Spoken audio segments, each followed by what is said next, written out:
संत रामपाल जी महाराज एक ऐसे महान संत जिन्होंने अपनी सतभक्ति, तत्व ज्ञान, करुणा और सेवा के बल पर समाज में नई मिसाल कायम की है। संत रामपाल जी महाराज की अगुवाई में उनके सभी सतलोक आश्रमों से समाज कल्याण के अद्भुत कार्यों ने समाज को सुनहरे भविष्य की एक नई उम्मीद दिखाई है। संत रामपाल जी महाराज से नाम दीक्षा लेने के बाद लाखों लोगों की लाइलाज बीमारियां जैसे कैंसर, एड्स आदि ठीक हुई। संत जी के ज्ञान से प्रेरित होकर उनके अनुयायियों ने लाखों यूनिट रक्तदान किया। संत जी ने लाखों बहन बेटियों का दहेज मुक्त विवाह करवाया।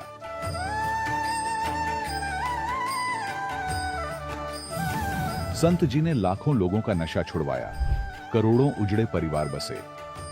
संत जी के आश्रमों में समागम के दौरान निःशुल्क नेत्र चिकित्सा, दंत चिकित्सा प्रदान की जाती है। संत रामपाल जी महाराज द्वारा समय समय पर पर्यावरण संरक्षण के उद्देश्य से बड़े स्तर पर वृक्षारोपण किया जाता है।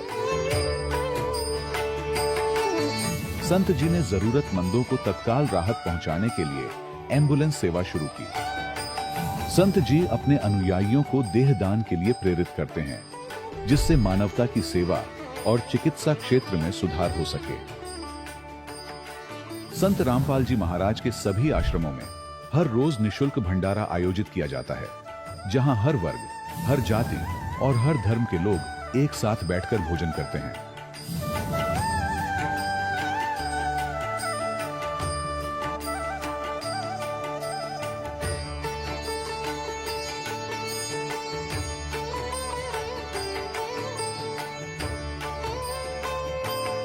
संत रामपाल जी महाराज के आश्रम में हजारों बुजुर्गों को सम्मान और प्यार के साथ जीवन जीने का अवसर मिलता है। उनके खाने, रहने और स्वास्थ्य की पूरी जिम्मेदारी संत रामपाल जी महाराज उठाते हैं। अनाथ बच्चों के लिए संत रामपाल जी महाराज के सभी आश्रम किसी वरदान से कम नहीं।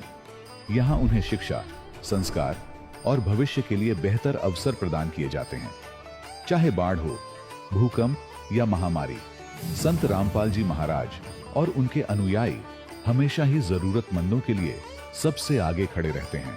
कोविड महामारी के दौरान संत रामपाल जी महाराज के आश्रमों से करोड़ों लोगों के लिए भोजन, दवाइयां और जीवन रक्षक सामग्रियां उपलब्ध कराई गई। चाहे गरीब की मदद हो या किसी शोषित और पीड़ित वर्ग के हक और सम्मान की लड़ाई, संत रामपाल जी महाराज ने हमेशा ही उनकी दबी आवाज को सरकारों तक पहुंचाया है और उन्हें उचित न्याय दिलवाने में अहम भूमिका अदा की है। समाज में आध्यात्मिक और सामाजिक मूल्यों के प्रति जागरूकता लाने में संत रामपाल जी महाराज हर कदम पर मानवता के सच्चे सेवक साबित हुए हैं। संत रामपाल जी महाराज का जीवन हमें सिखाता है कि सच्ची सेवा वही है जो निस्वार्थ भाव से की जाए। आइए हम भी इस महान सेवा के कार्य में इस महान संत से जुड़ें और संत रामपाल जी महाराज से नाम दीक्षा लेकर अपने जीवन को धन्य बनाएं।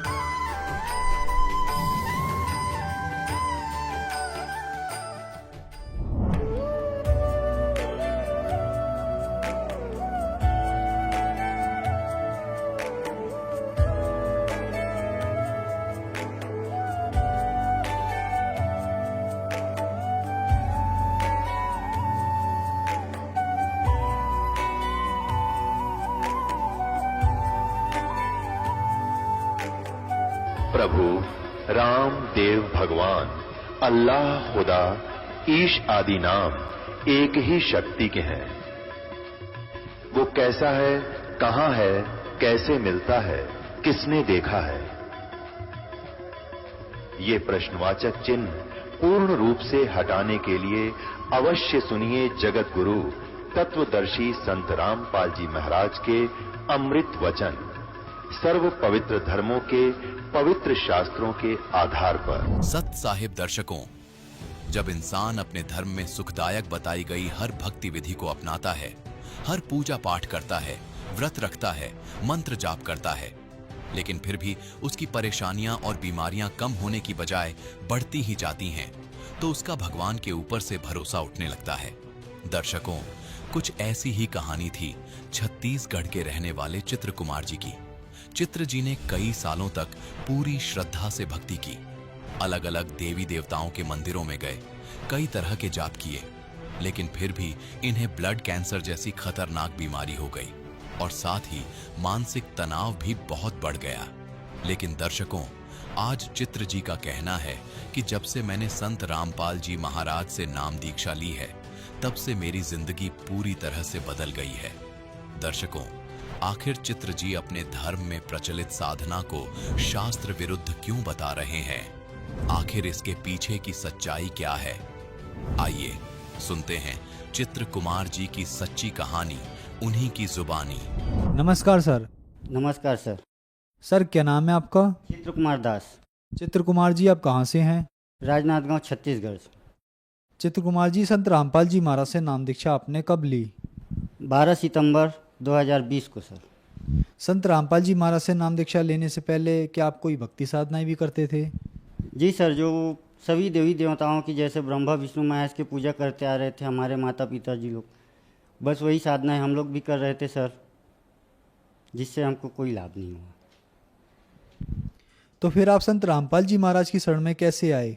सर, संत रामपाल जी महाराज के शरण में ऐसे आना हुआ कि मेरा ब्लड कैंसर था। बहुत से हॉस्पिटलों में हम जा के थक चुके थे। हमको डॉक्टर ने भी जवाब दे दिया था कि आपको ऑपरेशन करना पड़ेगा और ऑपरेशन करेंगे तो आप की मृत्यु भी हो सकती है, ऐसे करके हमको डॉक्टर ने जवाब दे दिया था सर।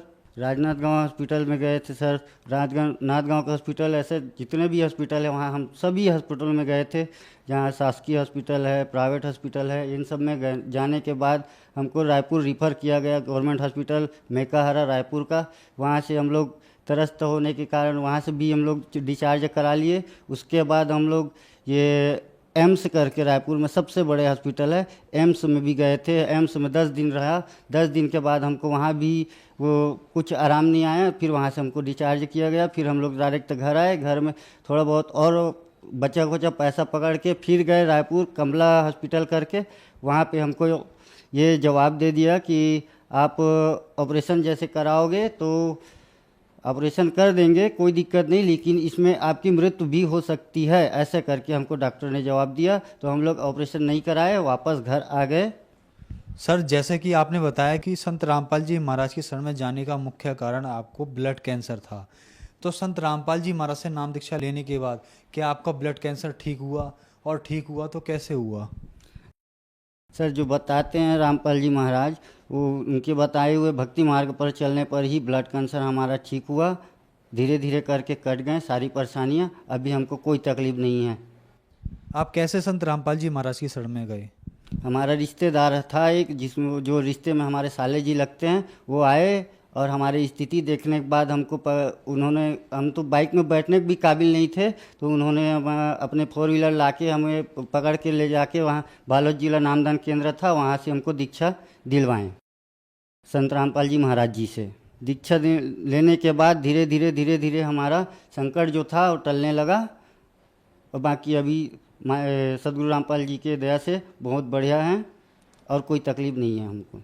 हाँ सर, मैं जो रिपोर्ट लाया हूँ वो रिपोर्ट मैं आपको दिखा सकता हूँ कि मैं यहाँ से ये परेशानी था, जो मेरा ब्लड कैंसर था और जो सिस्ट जमे थे मेरे सीने में, वो सब मैं आपको रिपोर्ट दिखा सकता हूँ।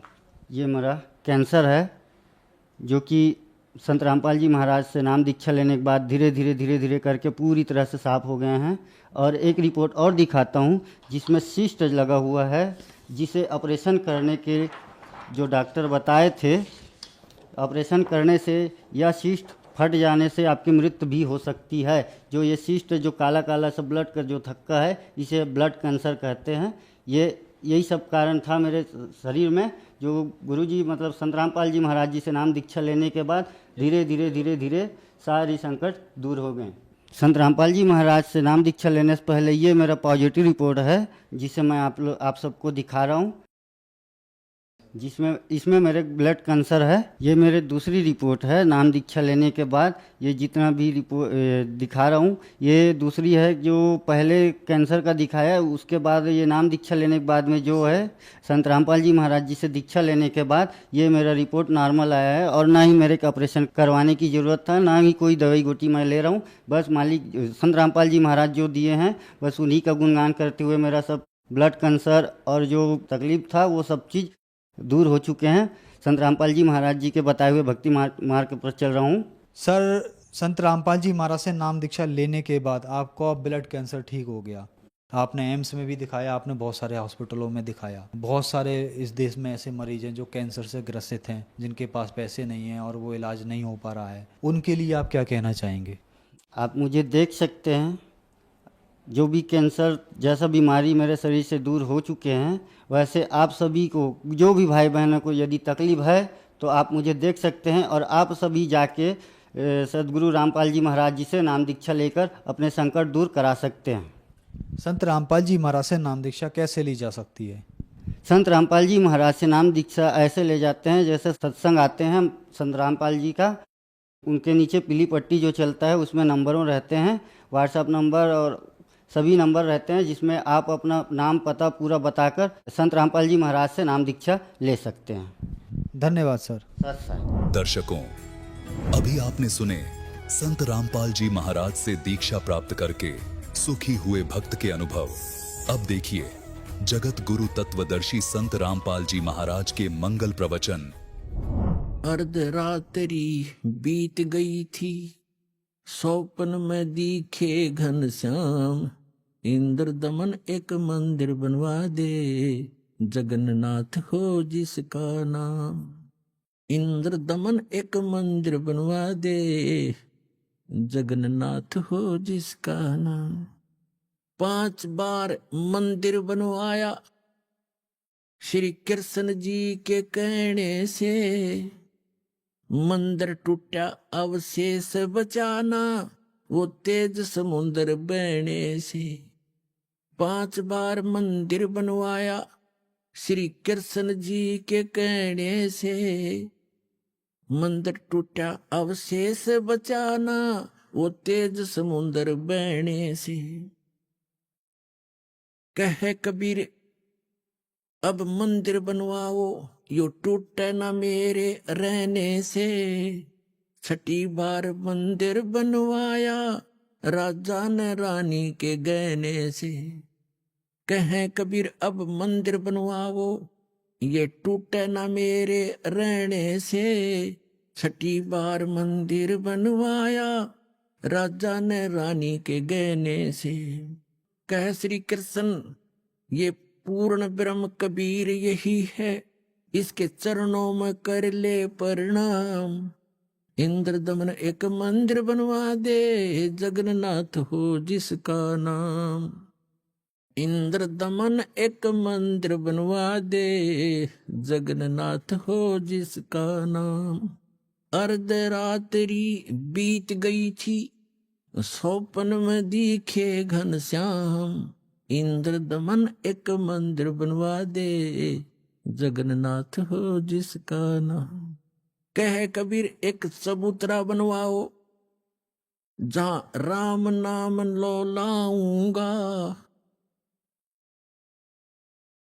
जिस पर बैठ मैं समुद्र को रोकूं और मंदिर को बचाऊंगा। कहे कबीर एक चौरा बनवा दे, जहां बैठ राम नाम लो लाऊंगा। जिस पर बैठ समुद्र को रोकूं और मंदिर को बचाऊंगा। अब कहे समुद्र उठो भगवान, मैं मंदिर तोड़ने जाऊंगा। राम रूप में इसने मुझे सताया, वो बदला लेना चाहूंगा।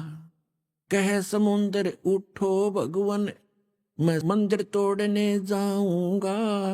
राम रूप में इसने मुझे सताया, वो बदला लेना चाहूंगा। अग्नि बाण से इसने रास्ता मांगा और कहा था मुझको नीच गुलाम। इंद्र दमन एक मंदिर बनवा दे, जगन्नाथ हो जिसका नाम।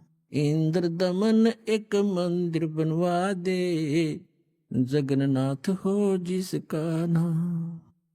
अर्धरात्रि बीत गई थी, स्वप्न में दिखे घनश्याम। इंद्र दमन एक मंदिर बनवा दे, जगन्नाथ हो जिसका नाम। इंद्र दमन एक मंदिर बनवा दे, जगन्नाथ हो जिसका नाम। श्री कृष्ण जी की पूरी द्वारका, परमात्मा ने कहा समुद्र से, श्री कृष्ण जी की पूरी द्वारका उस पर जाकर लाओ घात। इधर समुद्र बहर जो आ गया तो ठीक नहीं रहेगी बात। कृष्ण जी की पूरी द्वारका उस पर जाकर लाओ घात। और सुनो समुद्र जब इधर फिर आ गया ठीक नहीं रहेगी बात। 1 मील वो सागर हट गया, जोड़ करके दोनों हाथ। और पूरी द्वारका डबो ली थी, वो श्री कृष्ण जी की बिगाड़ी ही जात। 1 मील समुंदर हट गया, जोड़ करके दोनों हाथ। और पूरी द्वारका डबो ली फिर श्री कृष्ण जी की बिगाड़ी ही जात। पर्वत की जो रुक्या समुद्र, पर्वत की जो रुक्या समुद्र, ऐसे जगन्नाथ का बन गया धाम।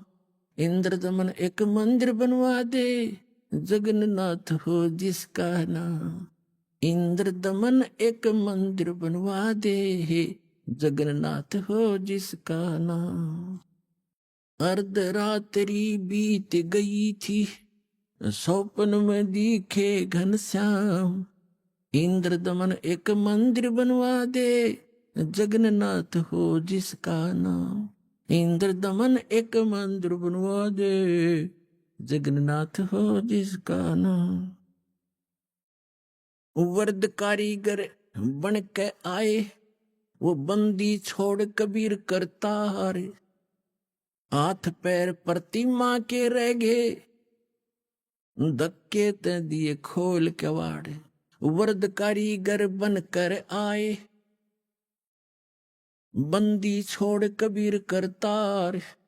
हाथ पैर प्रतिमा के रह गए, वो धक्के ते दिए खोल के वाड़े। अछूत रूप में साहेब आए, खड़े हुए थे बीच द्वार। पांडे जी ने धक्का मारा, कह करके न नीच गुलाम। अछूत रूप में साहेब आए, खड़े हुए थे बीच द्वार। पांडे जी ने धक्का मारा, कह करके न नीच गंवार। कोड लग्या वो पांडा रोए, और काया का गल गया सब साम। इंद्र दमन एक मंदिर बनवा दे, जगन्नाथ हो जिसका नाम। इंद्र दमन एक मंदिर बनवा दे, जगन्नाथ हो जिसका नाम। इंद्र दमन एक मंदिर बनवा दे, जगन्नाथ हो जिसका नाम। अर्धरात्रि बीत गई थी, स्वप्न में दिखे घनश्याम। इंद्र दमन एक मंदिर बनवा दे, जगन्नाथ हो जिसका नाम। इंद्र दमन एक मंदिर बनवा दे, जगन्नाथ हो जिसका नाम। चरण धोकर पांडे ने पिए, ज्यों की तो फिर होगी खाल। और कहे कबीर सुनो सब पांडा, यहाँ पर छुआ छात की न चाले चाल। चरण धोकर पांडे ने पिए, ज्यों की तो फिर होगी खाल। कहे कबीर सुनो सब पांडा, यहाँ छुआ छात की न चाले चाल। जय कोई छुआ छात करेगा, उसका भी होगा यही हाल। एक पत्तल में दोनों जिम्मे, वहां पंडा गुलाम रामपाल। जय कोई छुआ छात करेगा, उसका भी होगा यही हाल। एक पत्तल में दोनों जिम्मे, पांडा गुलाम रामपाल। इसमें कौन सा भगवान बदल गया, ओ हे कृष्ण ओ हे राम। इंद्र दमन एक मंदिर बनवा दे, जगन्नाथ हो जिसका नाम। इंद्र दमन एक मंदिर बनवा दे, जगन्नाथ हो जिसका नाम। अपने आत्माओं, आज तक हमारे को यथार्थ ज्ञान सुनने को मिला ही नहीं, लेकिन आत्मा भगवान के लिए उसी दिन से तड़प रही है जिस दिन से ये उससे बिछुड़ कर आई है। और आज परमात्मा ने उस ज्ञान को ऐसा निखारा है, ऐसा उभारा है कि अब इस कलयुग में ये कोई भी इसको उलझा नहीं सकेगा, मिटा नहीं सकेगा। और जिनको भगवान की भक्ति करनी होगी वो भक्त पार बहुत आसानी से हो जाएंगे, क्योंकि अभी तक हमें दिशा ठीक मिली नहीं थी। सभी मानते हैं, सभी संसार के जितने भी धर्म हैं सब मानते हैं परमात्मा एक है, लेकिन हमारे वर्तमान के धर्मगुरु हमारे धर्म ग्रंथों से ही परिचित नहीं हैं, और जिस कारण से हम अपना जीवन नाश कर रहे हैं और भक्ति ना करके हम अपने मानव जीवन को व्यर्थ कर जाते हैं। फिर भूत पितर और ना जाने कैसे कैसे कष्ट उठाते हैं। तो पुण्यात्माओं, मनुष्य जीवन केवल परमात्मा पाने के लिए मिला है, और जब तक हमें सतगुरु नहीं मिलेंगे, सच्चा ज्ञान नहीं मिलेगा और कंप्लीट कोर्स ऑफ वर्शिप नहीं मिलेगा, तब तक हम से कितना प्रयत्न भी करें, भक्ति भी करें, दान भी करें और चाहे अन्य कोई भी तीर्थ भी करते रहे, उससे कोई लाभ नहीं होगा। अपने आत्मा परमात्मा की लीला, परमात्मा की महिमा में लिखा हुआ है। परमात्मा लीला भी ऐसे ही करते हैं और हमारे सदग्रंथ भी उसको सेकंड करते हैं, उसको प्रमाणित करते हैं, समर्थन करते हैं। क्योंकि हम जितने भी धार्मिक जो धर्म बने हुए हैं और जितने धार्मिक व्यक्ति हैं, प्रत्येक अपने अपने सदग्रंथों को सही सत्य मानते हैं। हिंदू धर्म के अनुयायी अपने पुराणों को, अपने वेदों को, अपनी श्रीमद् भगवद गीता को, इनको सबको कति सत्य मानते हैं और बिल्कुल सत्य हैं, लेकिन हमें ज्ञान उसके विपरीत प्राप्त है। ऐसे ही पवित्र मुसलमान धर्म के धर्मगुरु अपनी कुरान शरीफ को अद्वितीय बुक मानते हैं, अल्लाह का कलाम, भगवान का वर्ड, भगवान की वाणी मानते हैं, लेकिन वो उससे परिचित नहीं है। और इसी प्रकार पवित्र ईसाई धर्म के जितने भी व्यक्ति हैं अपने पवित्र बाइबल 3 पवित्र बुकों का संग्रह है, जिसमें एक है तौरेत, दूसरी जंबूर और तीसरी इंजिल। इन तीनों को इकट्ठा जल्द करके इसको बाइबल कहा गया है। और इसमें प्रथम ही यानी उस तौरेत के अंदर उत्पत्ति ग्रंथ है, उसके अंदर पहले अध्याय में लिखा है कि परमात्मा ने और रचना करके पृथ्वी बना के जल जंतु सब बना करके उसके बाद मनुष्य कहा कि मैं अपने जैसा बनाऊंगा।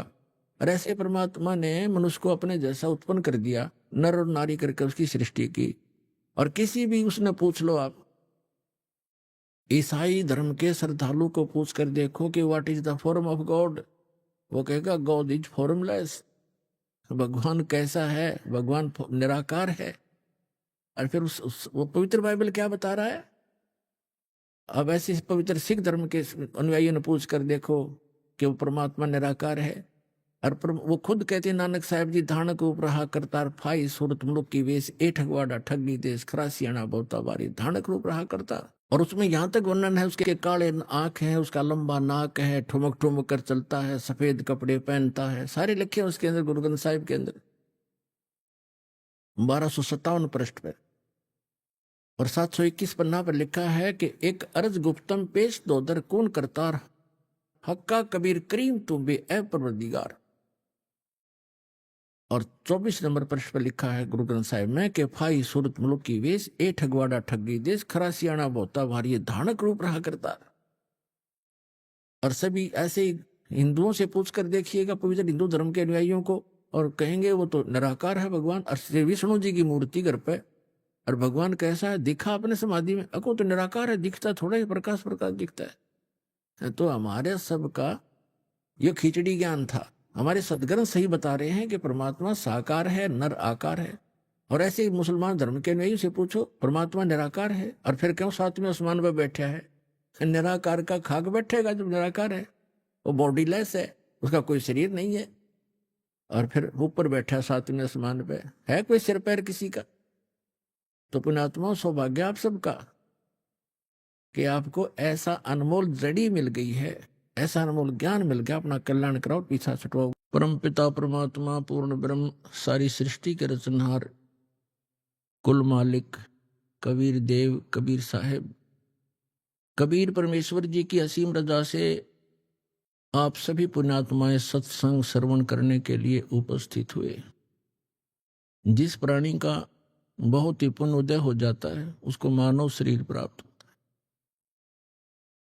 मानव शरीर प्राप्त प्राणी के अंदर जो परमात्मा प्राप्ति की इच्छा प्रबल होती है वो विशेष पुण्यकर्मी प्राणी होते हैं। उनमें से आप एक हैं जो परमात्मा की विशेष आत्माएं हैं जिनको सत्संग सुनने का समय उपलब्ध हुआ। ये वो शुभ दिन है कि इस दिन परमेश्वर कबीर जी परम अक्षर ब्रह्म, सर्वशक्तिमान, सर्वसृष्टि रचनहार, अपनी प्यारी आत्माओं को यथार्थ ज्ञान प्रदान करने के लिए और सत भक्ति बताने के लिए अपने परम धाम से, सतलोक से चलकर आए थे। वो प्रत्येक युग में ऐसी लीला करते हैं। हमारे पवित्र चारों वेद इसके साक्षी हैं। ऋग्वेद मंडल नंबर 9 सूक्त 1 मंत्र 8 और 9 में, ऋग्वेद मंडल नंबर 9 सूक्त 82 के मंत्र 1, 2, 3 में, ऋग्वेद मंडल नंबर 9 सूक्त 86 के मंत्र 26 और 27 में, ऋग्वेद मंडल नंबर 9 सूक्त 94 के मंत्र 1 में, ऋग्वेद मंडल नंबर 9 सूक्त 95 के मंत्र 2 में, ऋग्वेद मंडल नंबर 9 सूक्त 96 के 96 के मंत्र 16 से 20 में, ऋग्वेद मंडल नंबर 9 सूक्त 20 मंत्र 1 में, ऋग्वेद मंडल नंबर 9 सूक्त 54 मंत्र 3 में, और भी अनेक स्थानों पर ये वेद गवाही देते हैं कि वो परम पिता, वो पूर्ण पुरुष, सर्वसृष्टि रचनहार, उसका नाम कबीर देव है, कबीर साहब है। वो सतलोक में रहता है, अविनाशी स्थान पर रहता है, शाश्वत स्थान में रहते हैं। वहां से वो स्वयं चलकर आते हैं सशरीर, और हम सभी प्राणियों की 3 प्रकार से शरीर धारण करके वो हम सबका धारण पोषण करते हैं। 3 सतिथि में, एक सतिथि में परमात्मा वहां सिंहासन पर विराजमान रहते तख्त पर, एक बहुत बड़े गुंबज में। वहां उनके शरीर का प्रकाश बहुत अत्यधिक है। एक रोमकूप में करोड़ सूर्य मिला दे, करोड़ चंद्रमा, तो भी फीकी रोशनी रहे उन दोनों के मिले जुले प्रकाश की। अन्य रूप धारण करके परमात्मा प्रत्येक युग में एक शिशु रूप धारण करके आते हैं। उसी अपनी लीला अनुसार परमात्मा सन 1398 संवत 1455 ज्येष्ठ सुदी पूर्णमासी, जो आज ये शुभ दिन हम मना रहे हैं, इस दिन वो परमात्मा यहाँ आए थे। और उस परमेश्वर ने हमारे लिए एक विशेष उपहार दिया, ये सत्य ज्ञान और सत्य साधना, जिसको प्राप्त करके हम अपने उस स्थान पर चले जाएंगे जिसके विषय में श्रीमद् भगवद गीता अध्याय नंबर 15 के श्लोक नंबर 4 में कहा है। गीता ज्ञान दाता कहता है कि तत्वदर्शी संत की प्राप्ति के उपरांत परमेश्वर के उस परम पद की खोज करनी चाहिए, जहां जाने के बाद साधक फिर कभी लौटकर संसार में नहीं आते। गीता ज्ञानदाता अपने विषय में कहता है, गीता अध्याय नंबर 2 के श्लोक नंबर 12 में, गीता अध्याय नंबर 4 के श्लोक 5 और 9 में, गीता अध्याय नंबर 10 के श्लोक नंबर 2 में कि अर्जुन तेरे और मेरे बहुत जन्म हो चुके हैं, आगे भी होते रहेंगे, ना तू अविनाशी है ना मैं अविनाशी हूं। इसलिए उसने कहा 18वें अध्याय के 62वें श्लोक में कि अर्जुन तू सर्वभाव से उस परम अक्षर ब्रह्म की उस परमेश्वर की शरण में जा जो गीता ज्ञानदाता से अन्य है। उसकी कृपा से तो परम शांति को और सनातन परम धाम को प्राप्त होगा, जहां जाने के बाद फिर कभी लौटकर संसार में जन्म मरण के चक्कर में नहीं आते। तो वो परमात्मा वो ज्ञान बताने के लिए स्वयं आए थे, सतलोक से चलकर आए थे, एक शिशु रूप धारण करके भारत की पवित्र धरती, पवित्र शहर काशी के अंदर एक लहर तारा तालाब शहर से लगभग 4 किलोमीटर की दूरी पर था, आज भी विद्यमान है वो। उसमें विकसित कमल के फूल के ऊपर आकर एक शिशु रूप धारण करके परमात्मा विराजमान हुए थे। एक नीरू नीमा नाम के जुलाहा थे, उनके इसी जन्म की थोड़ी सी हिस्ट्री सुनाते हैं। वो पहले ब्राह्मण थे, गौरी शंकर और सरस्वती उनका नाम था। वो दोनों भगवान शिव के परम भक्त थे, बहुत निस्वार्थ भाव से कथा किया करते थे, किसी भी जनता को भ्रमित नहीं करते थे। जो भी दीक्षाना उनको प्राप्त होती थी उससे अपना निर्वाह करते थे, और दीक्षा से प्राप्त शेष बचे धन को भंडारा कर दिया करते थे, संग्रह संचन नहीं करते थे। इस बात से मुसलमान बहुत अक्षुब्ध हुए।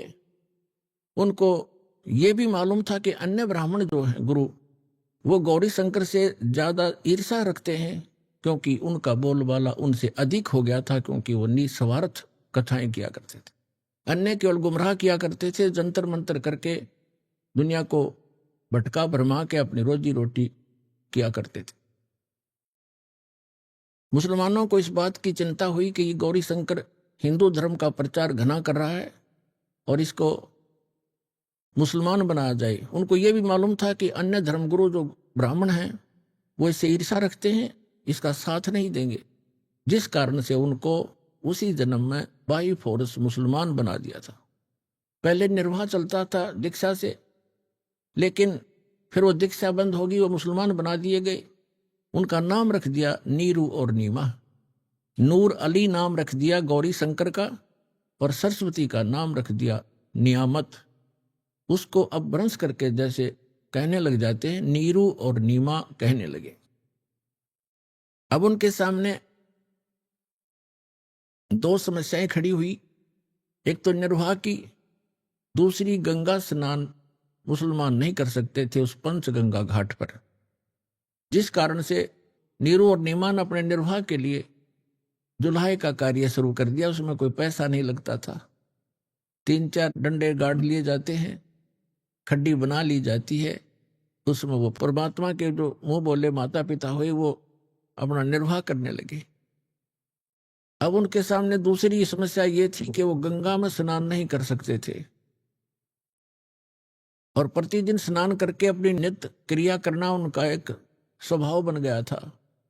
भले ही वो मुसलमान बन गए थे, भले ही नमाज भी करने लग गए थे, लेकिन भगवान शंकर की श्रद्धा उनके हृदय से गई नहीं थी। अब वो प्रतिदिन स्नान करने के लिए लहर तारा नामक तालाब पर जाया करते थे। ब्रह्म मुहूर्त में प्रतिदिन स्नान करके आते थे। और लहर तारा तालाब कैसे बना था? वर्षा के दिनों में दरिया गंगा बहुत फुल भर के चलती है, कई बार ओवरफ्लो भी कर जाती है, और लहरों के द्वारा गऊ घाट के ऊपर से लहरों से पानी उछल उछल कर एक गड्ढे में चला जाया करता था, और वो एक बहुत बड़े सरोवर का रूप बना लेता है। उसके अंदर कमल के फूल विकसित हो जाते हैं, और गंगा का जल निर्मल रहता है, वो खराब होता नहीं। तो नीरू नीमा प्रतिदिन स्नान करने जाया करते थे। ज्येष्ठ सुदी पूर्णमासी, आज ये जो शुभ दिन है, इस दिन वो परमात्मा सतलोक से चलकर आए और उसी लहर तारा तालाब में कमल के फूल पर एक शिशु रूप धारण करके विराजमान हुए। महर्षि स्वामी रामानंद एक ब्राह्मण थे, बहुत बड़े विद्वान माने जाते थे। उस समय काशी के अंदर वेदों, गीता और पुराणों के मर्मज्ञ ज्ञाता कहलाते थे। उन्होंने 1400 ऋषि बना रखे थे, प्रचारक चेले बना रखे थे ब्राह्मण। और स्वामी रामानंद जी ब्राह्मण के अतिरिक्त अन्य किसी को दीक्षा नहीं देते थे, शिष्य नहीं बनाते थे। उनमें से जो ब्राह्मण ऋषि थे 1400, उनमें से एक थे अष्टानंद नाम के, अष्टानंद ऋषि। वो भी प्रतिदिन स्नान करने के लिए उस लहर तारा तालाब पर जाया करते थे। वहां आसपास बहुत बड़ा घना जंगल था। सुबह सुबह शांत वातावरण में कुछ देर वहां बैठकर अपने गुरुदेव द्वारा बताई साधना को किया करते थे। उस दिन वो वहां पहुंचे हुए थे, अष्टानंद जी वहां बैठे हुए थे। आकाश से एक प्रकाश का गोला सा आया। अष्टानंद जी ने देखा कि ये आसमान से इतना तेज प्रकाश कैसे आ रहा है। कुछ ही क्षण के अंदर वो गोला बहुत निकट आ गया और ऋषि अष्टानंद जी की आंखें उस तेज को सहन नहीं कर सकी, आंखें बंद हो गई। जैसे हम कभी कभी सूर्य की तरफ देख लेते हैं तो हमारी आंखें ज्यादा समय तक नहीं देख पाती, तुरंत बंद हो जाती हैं, हमने साइड में करनी पड़ती है, नीचे को करनी पड़ती। और जब हम आंखें बंद करते हैं या वैसे साइड में दूसरी तरफ कर लेते हैं तो सूर्य का प्रकाश रहित आकार दिखाई देता है, वो गोला सा।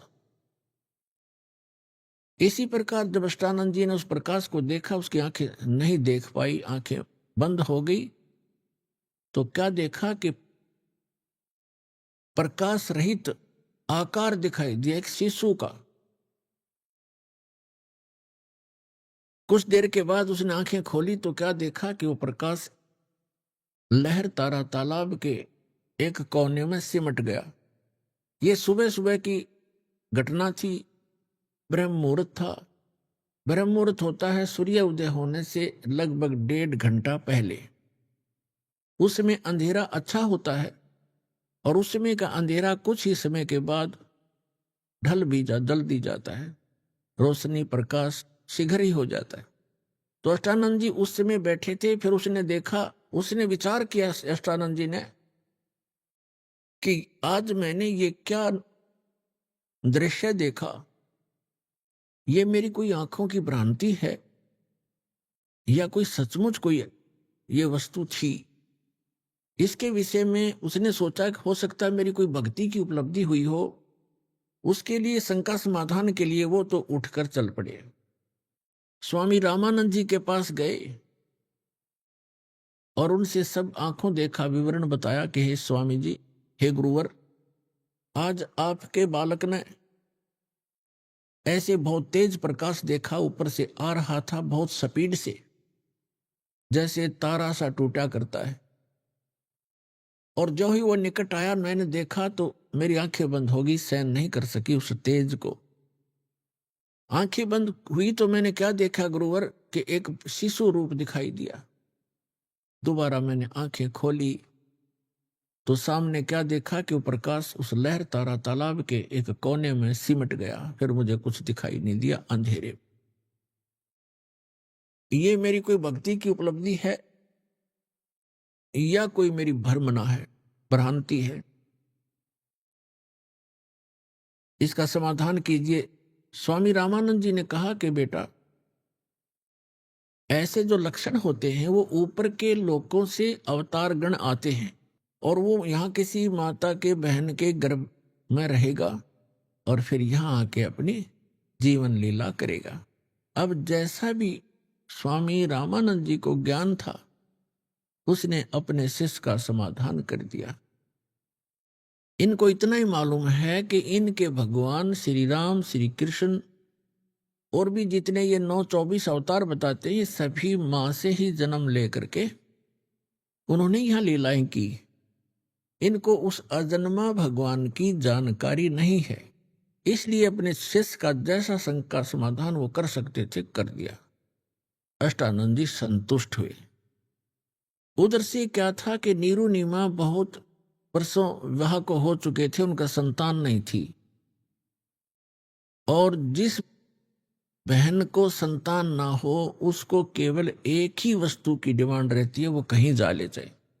क्योंकि हमारे समाज का कुछ ऐसा ढांचा बिगड़ गया, ऐसी परंपरा बिगड़ गई हमारे अंदर, ये ऐसा समा गई ये लोक लाज कि जिस बहन को पुत्र ना हो वो सहन नहीं कर सकती कि लोग उसे बांझ कहें, चाहे परमात्मा की रजा से ही उसको बच्चे ना हो रहे हो।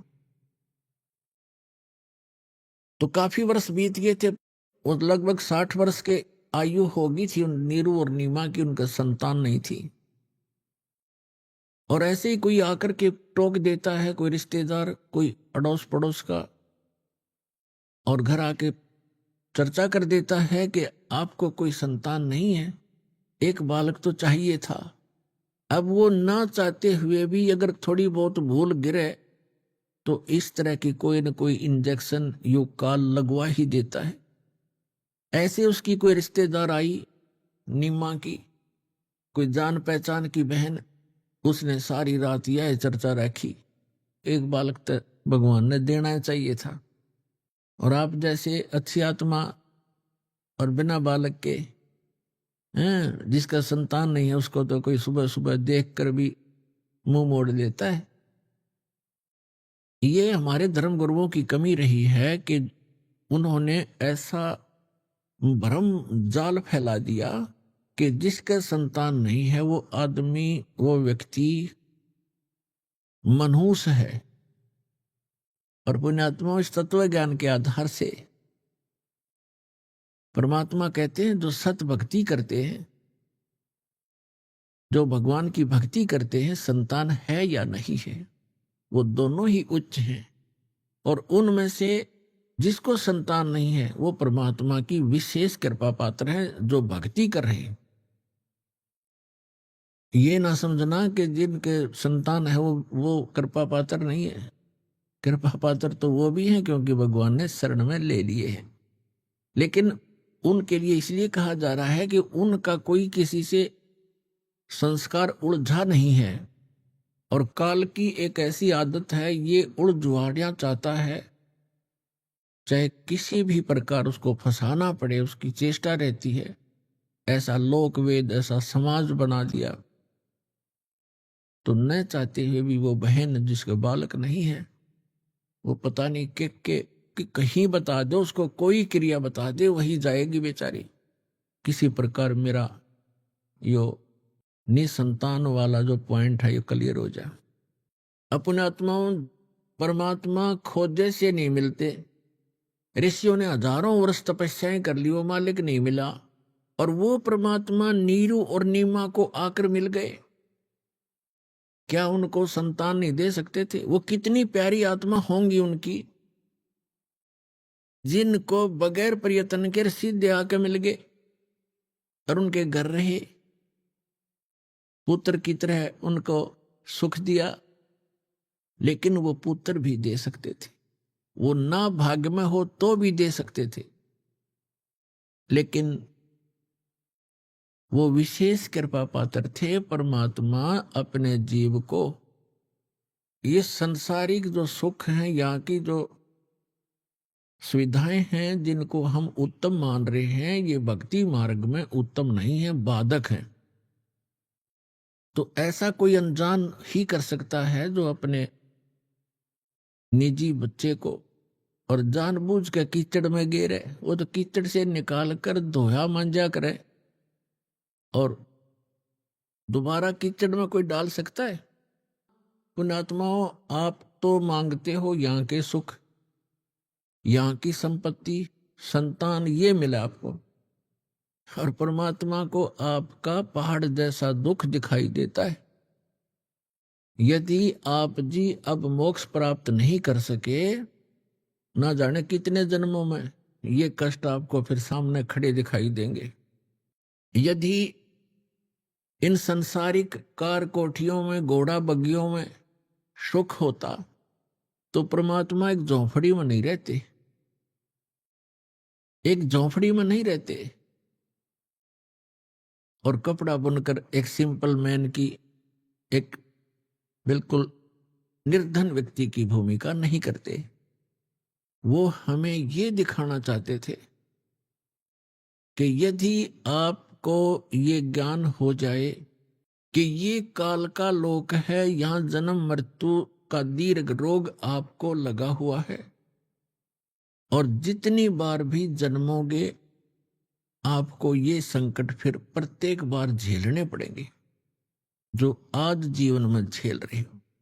इसका अंत नहीं, और एक ऐसा सुखमय स्थान है जहां जाने के बाद आपकी जन्म मृत्यु कभी नहीं होगी।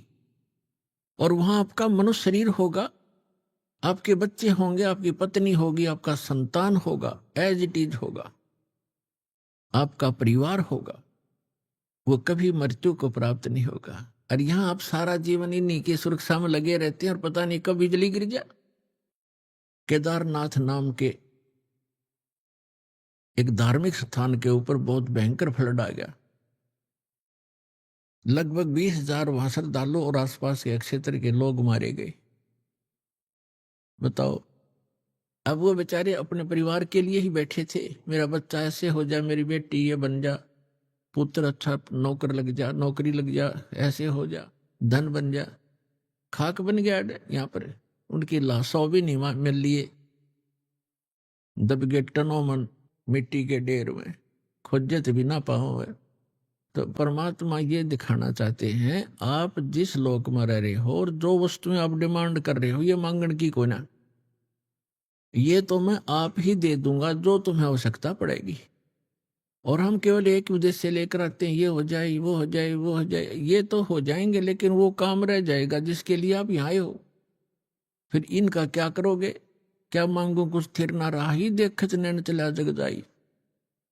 1 लाख पूत 1.25 लाख नाती, उस रावण का जो दीवान बाती। आप क्या मांगोगे भगवान से? एक पुत्र मांग लोगे, थोड़ी बहुत संपत्ति मांग लोगे, धन मांग लोगे, कोई कोठी मांग लोगे, कार मांग लोगे, ठीक है। अगर आप मोक्ष नहीं चाहते हो तो ये भी दे देंगे आपको। फिर क्या करोगे?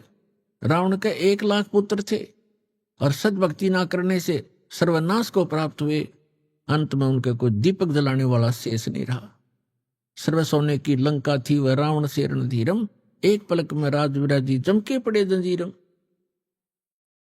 तो परमात्मा उनको संतान भी दे सकते थे पर नहीं दिया। कीचड़ में नहीं डाल सकते आप माता पिता अपने बच्चों को, कीचड़ से निकाला करते हैं।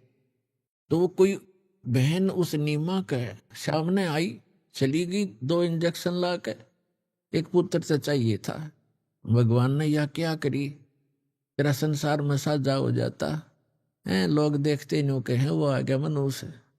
तो वह सारी रात करवट बदलती रही बहन नीमा, और सुबह उठ के उसके पति ने कहा कि चल स्नान करने चलते हैं, समय हो गया। उठकर चल पड़ी। रास्ते में, क्योंकि बेशक उन्होंने मुसलमान धर्म स्वीकार कर लिया था, लेकिन भगवान शिव को भुला नहीं पा रहे थे। रास्ते में अकेले आ रहे थे, नीमा फूट फूट कर रो रही थी कि हे भगवान शंकर, हे महादेव, मुझ दासी को भी एक खिलौना दे देते, मेरा भी संसार में मुंह ऊपर को करके जीने का साधन बन जाता। अभी आपने सुने संत रामपाल जी महाराज के मंगल प्रवचन। आइए अब सुनते हैं संत रामपाल जी महाराज से नाम दीक्षा लेकर सतभक्ति करके अद्भुत लाभ प्राप्त करने वाले अनुयायी के विचार। दर्शकों, कभी आपने सोचा है कि जब कोई व्यक्ति पूरी श्रद्धा और विश्वास से भक्ति करता है, मंदिर जाता है, व्रत करता है, लेकिन फिर भी उसका जीवन दुखों और बीमारियों से घिरा रहता है, तो ऐसे में उस पर क्या बीतती है? दर्शकों, ऐसी ही कहानी थी बिहार के रहने वाले ब्रजेश कुमार जी की। ब्रजेश जी बचपन से ही अपने धर्म में प्रचलित हर साधना को करते थे। ये मंदिर भी जाते थे और व्रत भी रखते थे, लेकिन अफसोस, इतनी भक्ति साधना करने के बावजूद भी इन्हें निराशा ही हाथ लगी और ये धीरे धीरे नशे की गिरफ्त में चले गए। लेकिन दर्शकों, आज ब्रजेश जी का कहना है कि जब से मैंने संत रामपाल जी महाराज से नाम दीक्षा ली है और उनकी बताई हुई शास्त्रानुसार भक्ति को अपनाया है, तब से मेरी नशे की लत बिना किसी दवा के खुद ब खुद छूट गई है। आज मैं और मेरा परिवार सच्चे सुख और शांति की अनुभूति कर रहे हैं। दर्शकों, आखिर संत रामपाल जी महाराज द्वारा बताई भक्ति विधि में ऐसा क्या है जो इंसान को नशे जैसी घातक आदतों से भी बाहर निकाल देती है और उन्हें जीने का सही रास्ता दिखा देती है? आइए सुनते हैं ब्रजेश कुमार जी की कहानी, उन्हीं की जुबानी। नमस्कार सर। नमस्कार सर। सर क्या नाम है आपका? ब्रजेश कुमार, ब्रजेश जी आप कहाँ से हैं? बिहार मधेपुरा जिला से। ब्रजेश जी संत रामपाल जी महाराज से नाम दीक्षा आपने कब ली? 5 सितंबर 2014 को। ब्रजेश जी संत रामपाल जी महाराज से नाम दीक्षा लेने से पहले आप क्या भक्ति साधनाएं करते थे? ऐसे ही जो सांसारिक सभी देवी देवताओं की भक्ति करते थे हम। हनुमान जी, गणेश जी, दुर्गा जी, जो भी है, जो बोल देता था जगत के लोग, वही पूजा करने लगते थे हम। तो फिर आप संत रामपाल जी महाराज की शरण में कैसे आए? हरियाणा में हम, एक सोनीपत जिला है, वहाँ पे गोहाना नाम का शहर है, वहाँ पे हम मजदूरी करने गए थे। तो मजदूरी करने के क्रमबद्ध में जब काम करके हम कमरा पे गए तो वहाँ पे एक हरि आए हरियाणा नु पुस्तक मिला मुझे। इतने में क्या हुआ, मेरा जीजा जी नाम उपदेश लेने के लिए आया था संत रामपाल जी महाराज से। तो हमको बोला तुम भी नाम ले लो। तो मैंने बोला किन से नाम ले लूँ? बोला आश्रम है संत रामपाल जी महाराज का, वहाँ से नाम दीक्षा लो, अपना कल्याण करवाओ, भगवान आया हुआ है। तो हमने विश्वास नहीं हुआ तो उस पुस्तक को मैंने पढ़ा तो उसमें ढेर सारे भक्तों का अनुभव लिखा हुआ था। किसी का कैंसर ठीक हो गया, किसी को आंख दे दिया, किसी को करंट लगने से बचाया। तो हमने सोचा जब ये चीज़ परमात्मा संत रामपाल जी महाराज कर सकता है तो मुझे एक नौकरी भी दे सकता, क्योंकि नौकरी का मुझे शौक था। उसके बाद मैंने पुस्तक को 2-3 रोज पढ़ा। पढ़ने के बाद सारे पुस्तक को मैंने पढ़ के खत्म कर दिया 4 रोज में। 4 रोज में जब खत्म कर दिए, रात का नींद और दिन का चैन खत्म हो गया। जो इस संत से मिलना चाहिए, मुझे वहां संत का समाधान होगा। और 5 सितंबर 2014 को आश्रम में पूर्ण परमात्मा संत रामपाल जी महाराज से फिर मैंने वहां नाम दीक्षा ली। ब्रजेश जी संत रामपाल जी महाराज से नाम दीक्षा लेने के बाद आपको क्या लाभ मिले? प्रथम लाभ तो भगत जी मुझे आध्यात्मिक ज्ञान हुआ, और जो कि आज के समय में युवा वर्ग आध्यात्मिक को मानता ही नहीं है। आध्यात्मिक ज्ञान हुआ और निज घर का पता चला और नशा मुक्त हुए, जो कि हम नशा से बहुत नशा का आदी थे। बीड़ी, गुटखा, शराब, जो नशा मिल जाता तो वही मैं पी लेता था और खा लेता था। और नशा छुड़वाने के लिए मैंने बहुत सारे मंदिर में गए, कसम खाए माता दुर्गा के। हिमाचल प्रदेश में कालका मंदिर है, वहाँ पे भी मैं माथा टेक के आया हूँ। और नशा मेरा छोटा नहीं, 2-4 रोज छोड़ दिए, फिर मेरा हमको तलक लगता था, मैंने पीने लगता था और रोता था, हे परमात्मा अगर इस धरती पर आए हुए हैं तो मेरा नशा छुड़वा के देखो। और नशा जब मैं संत रामपाल जी महाराज से उपदेश लिया तब मैं नशा मुक्त हुआ। मेरी पत्नी जो है नाम उपदेश नहीं ले रखा था तो वो बीमार हो गया। मैंने उसको डॉक्टर को दिखाया। डॉक्टर ने को दिखाने के बाद रिपोर्ट में आया जो तुम्हारे पत्नी को किडनी में सूजन आ गया है, इससे ये दवाई जो थोड़ा बहुत दे रहे हैं इसको खाओ, इससे ठीक नहीं होगा, तो अगले डॉक्टर को दिखाना है, बड़े डॉक्टर को। तो हम गाँव आए, वही मेडिसिन चलाएं। मेडिसिन चलाने के बावजूद जो है वो दुख नहीं निवारण हुआ। तो फिर हमको हमारा पत्नी बोला दवाई ला दो। मैंने बोला दवाई लाने के लिए चल पड़े तो जेब में पैसा नहीं है। संत रामपाल जी महाराज परमात्मा से बोला अंदर ही अंदर, हे परमात्मा हमारे पास पैसे भी नहीं है, मैं दवाई कहाँ से लाऊं, मैं किसको बोलूं? आप मेरे पिता हो और पिता तुल हो ही, सबसे बड़ा डॉक्टर, आपसे बड़ा डॉक्टर कौन हो सकता है। मैंने वापस आया और थोड़ा मतलब टेंशन में पुर्जा को मैंने जो रिपोर्ट है वो रिपोर्ट को चूल्हा में जला दिए और दंडवत करके बोला हे परमात्मा मैंने पुर्जा को जला दिए, जिस तरह पुर्जा को जलाए उस तरह मेरा पत्नी का रोग ठीक हो जाना चाहिए। उसी दिन से पुर्जा जलाया और मेरा पत्नी का रोग पुनः ठीक हो गया। आज 5 साल होने वाला है, आज तक वो रोग वापस नहीं आया है। मेरे पत्नी का हाथ टूट गया, टूटने के बाद जो मेरे पास पैसे नहीं था, मैंने वापस आ गया उस रोज और दूसरे रोज फिर डॉक्टर के पास पैसा व्यवस्था करके और गए। तो मैंने परमात्मा से हृदय से प्रार्थना की, संत रामपाल जी महाराज से, हे परमात्मा आप तो सब कुछ समर्थ हैं, सृजनहार हैं, तो क्या मेरी पत्नी का हाथ टूटा हुआ है तो रोग नहीं ठीक कर सकते हो? आप जोड़ भी सकते हो। मैंने पत्नी को चैलेंज कर दिए, जो आज हमारा संत रामपाल जी महाराज आपकी टूटी हड्डी को जोड़ देगा तो क्या आप दीक्षा ले लोगे? तो वो बोला हाँ ले लेंगे, जब ऐसा चमत्कार कर सकता है तो वो भगवान ही हो सकता है। मैंने बोला ठीक है, सोच समझ के बोलो। बोला नहीं मैं सोच समझ के बोल रहा हूँ। फिर मैं डॉक्टर के पास गए, वहाँ पे जब एक्सरे दिखाए, रिपोर्ट दिखाए डॉक्टर को, तो बोला कि इसमें थोड़ा सा चोट है, ये सब ठीक हो जाए, 1-2 कैल्शियम का टेबलेट खाएगा ठीक हो जाएगा। फिर हमारे पत्नी को विश्वास नहीं हो गया, क्योंकि मैं पहली बार हम ही पहली बार रिपोर्ट दिखाने डॉक्टर को गए थे। फिर पत्नी अपने से रिपोर्ट लेकर के एक्सरे और दिखाने के डॉक्टर के पास गया, फिर वही बात बोला, फिर भी पत्नी को विश्वास नहीं हुआ। फिर तीसरी बार गया, फिर डॉक्टर ने फटकार लगाया वहाँ से, जो मूर्ख बना रही हो तुम जाओ यहाँ से, भागो। फिर घर आते आते मैंने बोला अब तो हमारे परमात्मा संत रामपाल जी महाराज से नाम लोगी ना? तो बोला जो हाँ लेंगे। फिर मेरी पत्नी भी नाम दीक्षा ले और जैसे जैसे मंत्र सुमरन किया वो 1 महीना के अंदर ठीक हो गया बिल्कुल संत रामपाल जी महाराज की कृपा से। तीसरा लाभ मुझे ये मिला जो मैंने 2016 में 28 फरवरी को मैंने पोजल ले लिया था। मतलब मेरा नाम खंड था, क्योंकि परमात्मा बताता है जब लग हंसा हमरी आना काल लगे ना तेरा बाना। क्योंकि मैं संत रामपाल जी महाराज के मर्यादा से बाहर था, क्योंकि काल का बहुत प्रभाव था, नाम टूट गया था मेरा, फिर भी भक्ति कर रहे थे। मैंने पोजल ले लिए। पोजल लेने के बावजूद जो है मेरा शरीर में विष फैल गया। विष फैलने के बाद डॉक्टर के पास ले गया। डॉक्टर के पास जब गए वहाँ पे हम, तो मेरा ट्रीटमेंट जैसे ही लगाया तो मेरा शरीर का जो दूसरा शरीर है, सूक्ष्म शरीर है, वो बाहर करके अलग हो गया। मतलब 5 कदम आगे मैं देख रहा था अपने पंचभौतिक शरीर को, जो क्या क्या मेरा शरीर को कर रहा है। फिर इसके बाद मैंने क्या किया, चलो अब यहाँ नहीं रहना है, सतलोक जाना है। मैं मंत्र सुमरन कर रहा था। मंत्र सुमरन करते करते मैंने 8वां कमल पहुँचा। 8वां कमल जो सरस कमल है ज्योति निरंजन का, उस लोक में पहुँचा। उस लोक से मैं जब देखे हम प्रकाश ही प्रकाश, तो हम सोचे कहीं सतलोक तो नहीं आ गए। फिर याद आया जो ये सतलोक नहीं है, सतलोक जाने के लिए तो परमात्मा बताता है जो सतनाम और सारनाम चाहिए, क्योंकि मुझे तो प्रथम मंत्र ही मिला है। फिर मैं भटक गया वहाँ पे, और इसके बाद जो है परमात्मा वहाँ प्रकट हुआ 8वां कमल में। वहाँ से मुझे धर्मराज के लोक में लाया, और धर्मराज के लोक में लाने के बाद मुझे सबसे पहले मैं नरक देखा। नरक का तो भगत जी उसका वर्णन ही नहीं किया जा सकता है। जो जीव तो यहाँ पे थोड़ी सी सुख में भगवान को भूल जाता है, लेकिन वहाँ जाने के बावजूद जो है पता चलता है। जब मैंने अपनी आंखों से नरक को देखा तो पता चला जो भक्ति किसे कहते हैं, भगवान किसे कहते हैं। फिर मैंने स्वर्ग देखा। इसके बाद परमात्मा जो है संत रामपाल जी महाराज धर्मराज के नगरी में आया, और जैसे ही संत रामपाल जी महाराज को देखा धर्मराज कुर्सी खाली करके खड़ा हो गया और बोला, तेरा हंस तो स्वयं गलती करके आया है, मेरा क्या दोष है इसमें। तो परमात्मा भी रो रहा था और हम भी रो रहे थे। रोने के बाद परमात्मा बोला, जो मेरा हंस का रिकॉर्ड बुक निकालो।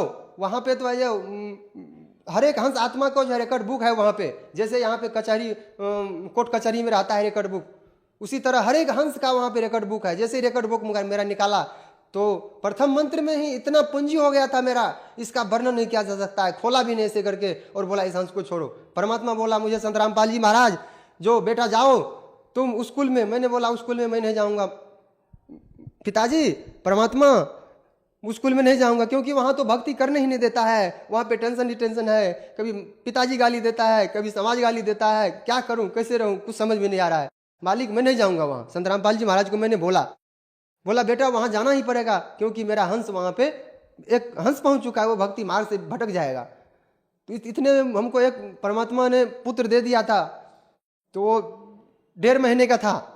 फिर मैंने जैसे ये बात बोला तो हम परमात्मा को बोले हम नहीं जाऊँगा पिताजी, उस स्कूल में नहीं जाऊँगा। बोला बेटा जाओ, तुम्हें 100 वर्ष आयु प्रदान करता हूँ और भक्ति करके आना है अब की बार। फिर भी मैंने नहीं माना। फिर परमात्मा ने बताया बेटा तेरा एक ऐसा जन्म था, तूने एक बहन को छल से विष पिला दिया था, वही पाप तुमको आज भोगना पड़ रहा है। आज तू मेरे शरण में था, इसीलिए तेरा कर्म ये कट गया। फिर मैंने अपने शरीर में पंचभौतिक शरीर में प्रवेश किए, और तब ये तुरंत मैं उठ के बैठ गया और डॉक्टर को चैलेंज के साथ बोले, क्योंकि डॉक्टर साहब बोला था अब ये नहीं बच पाएगा, क्योंकि आज 62 वर्ष हो गया, ऐसा केस मुझे नहीं, ऐसा पेशेंट को हमने नहीं देखा है। फिर मैंने वहाँ से जब हमको परमात्मा छोड़ा भेजा वहाँ से, तो मैं शरीर में प्रवेश किया तो डॉक्टर भी हैरान रह गया। बोला तुम मालिक की कृपा से बच गए हो। मैंने बोला मेरा संत रामपाल जी महाराज जी बचाए, इस धरती पे कोई मुझे बचाने वाला नहीं था। ब्रजेश जी, आपने बताया कि संत रामपाल जी महाराज की शरण में आने के बाद आपको बहुत सारे लाभ मिले। जो दर्शक आज आपको टीवी पर देख रहे हैं और वो भी संत रामपाल जी महाराज से नाम दीक्षा लेना चाहते हैं, तो कैसे ले सकते हैं? आज विभिन्न चैनलों पर संत रामपाल जी महाराज का प्रोग्राम आ रहा है। उसके नीचे पीले पट्टी आता है, उस पर नंबर रहता है, SMS करके पुस्तक मंगवाए और सत्संग सुने और अपना कल्याण करवाए। खास करके हम आज के युवा वर्ग के लोगों को कह रहे हैं, युवा वर्ग के भाइयों को कह रहे हैं, जैसे आज मेरा दुख दूर हुआ, आज हम भक्ति कर रहे हैं, भगवान को समझे, एक बार संत रामपाल जी महाराज का सत्संग सुने, ज्ञान को समझे और अपना कल्याण करवाएं। ये बार बार मनुष्य जन्म नहीं मिलेगा। धन्यवाद जी। सत साहेब।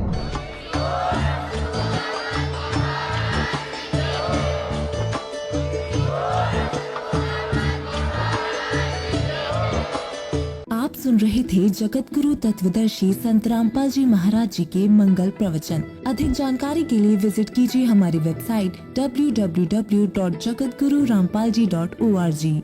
संत रामपाल जी महाराज जी के शुभ आशीर्वाद से पूरे विश्व भर में 500 से भी ज्यादा नाम दीक्षा केंद्र हैं, जिन पर संत रामपाल जी महाराज जी द्वारा ऑनलाइन निशुल्क नाम दीक्षा दी जा रही है। अपने नजदीकी नाम दीक्षा केंद्र का पता करने के लिए संपर्क करें 8222880541।